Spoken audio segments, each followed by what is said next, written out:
All right, let's get into it.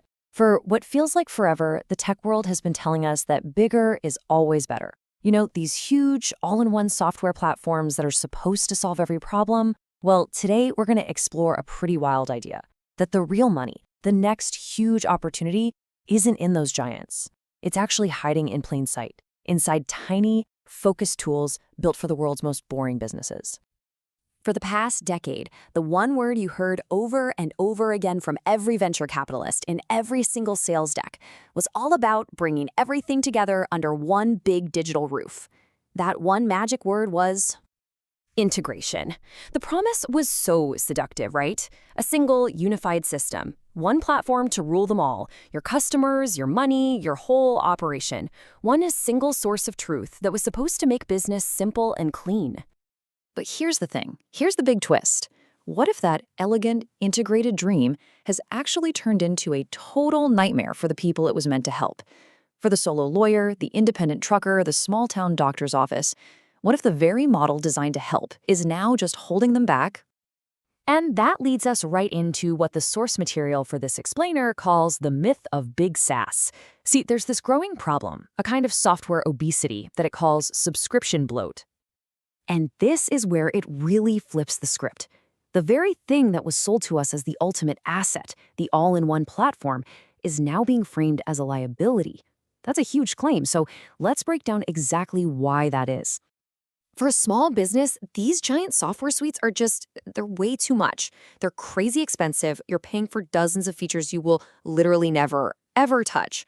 They are so complex to set up, you need a consultant just to get started. And the biggest problem? They often don't even solve the one or two specific, excruciating migraine problems that actually keep a business owner up at night. So if the giant monolith is cracking, what's going to fill the void? This is where this really cool concept of unbundling comes in. The whole idea is to move away from the giant, one-size-fits-all platform and towards something much, much smaller and way more focused. And that something has a name, Micro-SaaS. Look, forget the giant Swiss Army knife that does 20 things poorly. Think of this as a single, perfectly crafted screwdriver. It's a lightweight, hyper-specialized tool that does one job, and it does that one job better than anybody else, period. And the difference is it's night and day. Where the monolith is complex and bloated, a micro tool is simple and focused. Where the monolith is expensive, this is affordable. And here's the key. It doesn't try to replace your entire system. It acts as a smart bridge, connecting the gaps in the things you already do and giving you value, instantly. Okay, enough theory. Let's make this real. Our first case study, the solo lawyer. Think about it. They live their entire day inside of Microsoft Outlook, but their super expensive legal software doesn't talk to it. It creates this gap, a gap where money just vanishes into thin air.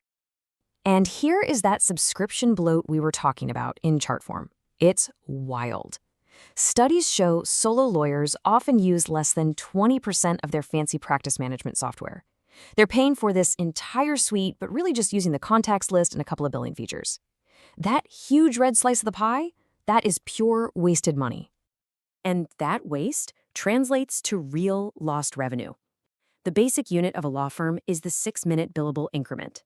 If a lawyer fails to log just one of those a day, like a quick email to a client, it adds up to a staggering $7,500 in lost revenue every single year, from one email a day. So the Micro-SaaS solution here is just beautiful. It's a simple plugin that lives inside Outlook. It sees what client email you're working on and starts a timer automatically. The second you click away to another window, it stops. There are no buttons to push, no new habits to learn. At the end of the day, you just get a draft timesheet and you click approve. It literally finds the lost money for you. Okay, let's switch gears from the quiet law office to the loud cab of a big rig. Let's look at another example, the owner-operator truck driver. Their migraine problem isn't about tracking billable time. It's about getting paid for time that's being stolen from them while they're just waiting around. Yeah, this is a huge issue called detention pay. See, after 2 hours of waiting at a loading dock, drivers are supposed to get paid for their time. But the brokers who hire them, they often fight the claims. They demand perfect, irrefutable proof that a flimsy paper log just can't provide. It's basically wage theft, and it costs these drivers thousands of dollars every year. So the solution is like having a detention lawyer right in your pocket. It's a simple app. It uses your phone's GPS to know exactly when you arrive and leave a facility. It automatically logs your time, reminds you to snap a picture of the paperwork, and then bundles all of that evidence into a professional claim you can email with a single tap. And the return on investment here? It is a total no-brainer. The app might cost, what, $20 a month? But a single successful detention claim can pay out $75 or more. This tool isn't a cost center, it's a revenue generator. It puts money that was stolen right back into the driver's pocket. Okay, so we've got the lawyer and the trucker.